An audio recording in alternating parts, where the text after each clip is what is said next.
সকালবেলাতেই bakery কাকুর কাছ থেকে এই বিস্কিটগুলো নিয়েছি। কাকু এই নতুন বিস্কিটটা নিয়ে আসছে, এই যে চৌকো চৌকো দেখছো না, এটা না নিমকির মতো খেতে, খুব ভালো। জোর করেই কাকু দিয়েছিল, খাওয়ার পর এখন ফ্যান হয়ে গেছি, পেলেই নিয়ে নিচ্ছি। এই বিস্কিটের প্যাকেটটা 35 টাকা। আর এই যে টোস্টটা দেখছো, এই টোস্টটার দাম 10 টাকা। 10 টাকা বলে অবজ্ঞা করো না কিন্তু, খেতে বেশ ভালোই লাগে চায়ের সাথে। আর এই যে প্যাটিস বিস্কিট, এটা তো আমার বাড়িতে নিতেই হবে, এটাও চায়ের সাথে খেতে খুব ভালো লাগে। কাকুর কাছে খুচরো পয়সা ছিল না, যার জন্য একটা ঝুড়ি ভাজার প্যাকেট দিয়ে দিয়েছে। এই প্যাকেটটার দাম 5 টাকা।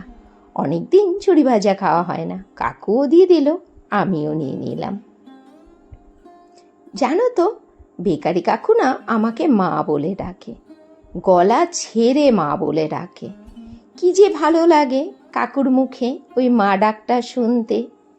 দেখো, উনি কিন্তু আমার কেউ হন না, রাস্তা দিয়ে ফেরি করে, আর আমি কাকু বলে ডাকি, আর আমাকে মা বলে ডাকে। উনি আমার রক্তের সম্পর্কের কেউ না, নেহাতি একজনা মুখ চেনা লোক, তবুও ওনার সাথে আমার সম্পর্কটা কত ভালো। মা ডাক শোনাটা কিন্তু মুখের কথা নয়, একটা পর মানুষ যে আমাকে মা ডাকে, মা শব্দটা অনেক বড়। কি সুন্দর করে বলবে জানো আমাকে, তোমার বুড়ো ছেলে এই করেছে, তোমার বুড়ো ছেলে এই করেছে। কি যে ভালো লাগে কাকুকে।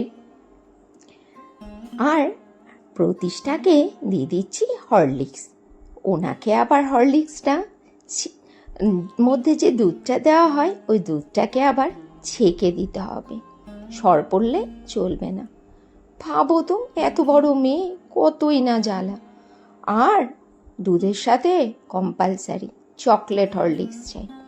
যদি কোনো সময় হরলিক্স ধরো ফুরিয়ে গেল, বললাম মা একটু দুধ খেয়ে নে আজকে, কিছুতেই মেয়েকে দিয়ে এক ঢোক দুধ খাওয়ানো যাবে না। এমন ভাব করবে দুধ দিলে, মনে হয় যেন ওকে আমি বিষ দিয়েছি।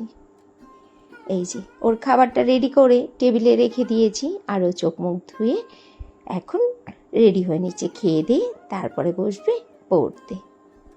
আজকের ভিডিওটি কেমন লেগেছে সেটি কিন্তু অবশ্যই কমেন্টস করে বলো, লাইক করতে একদমই ভুলো না। আর আজই যদি প্রথম চ্যানেলে এসে থাকো, তাহলে প্লিজ চ্যানেলটি সাবস্ক্রাইব করে আমার পরিবারের সদস্য হয়ে যাও। দেখো, তোমাদের সাথে কথা বলতে বলতে সকালের কাজকর্ম প্রায় আমার হয়েই গেল। আমি যেহেতু সকাল সকাল ঘুম থেকে উঠে পড়ি, এই জন্য সকালেই কাজগুলো হয়ে যায়। আমার আবার বাসি কাজ না, বেলা 12টা অবধি ফেলে রাখতে একদমই ভালো লাগে না।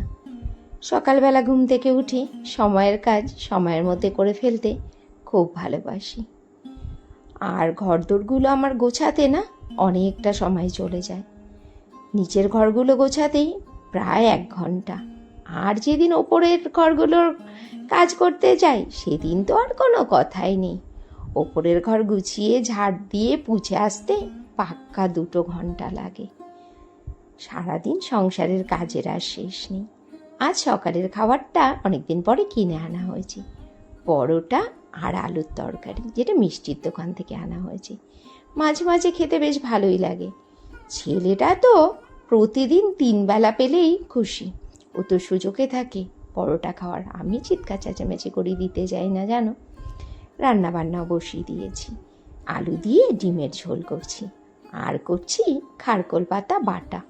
বাড়িতে অনেকগুলো খারকোল পাতা হয়েছিল, আজ তুলে ডাঁটি সমেতই বেটে নিলাম। ভালোই লাগে খারকোল পাতা বাটা খেতে। এখন বাজে দুপুর 2:20, আর এখন লাঞ্চ করব। দেখে নাও আজকে লাঞ্চ মেনুতে কি কি রয়েছে। এখানে রয়েছে ভাত, রয়েছে খারকোল পাতা বাটা, রয়েছে মটর ডালের বড়া, যেটা মাসি দিয়েছে। সকালে 2টো পটল ভাজাও রয়ে গেছে, কালকের মোচা ঘন্টটা রেখেছি গরম করে। মাসি দিয়েছে আলু বড়ার রসা, আর রয়েছে এখানে কুমড়ো শাক, যেটা মাসি মটরের ডাল দিয়ে করে দিয়েছে। আর আমি করেছি আলু ডিমের ডালনা। আজকের লাঞ্চ মেনুতে রয়েছে এইটুকুই। আবার ফেরত চলে এলাম রাত্রবেলাতে। প্রতিদিনের ন্যায় আজও তো আমার রুটি করার হাত থেকে ছুটি নেই। এই আমার ছেলে আর মেয়ে একটা দিনও রুটি লুচি বা পরোটা ছাড়া খাবে না। যদি এক আধ দিন বলি এক আধ মুঠ ভাত খেয়ে নে, সেই দিন একদম স্বর্গমত্ত পাতাল এক করে দেবে। রুটি আমাকে প্রতিদিন তৈরি করতেই হবে। এই কাজ থেকে আমার কখনো বিরতি নেই।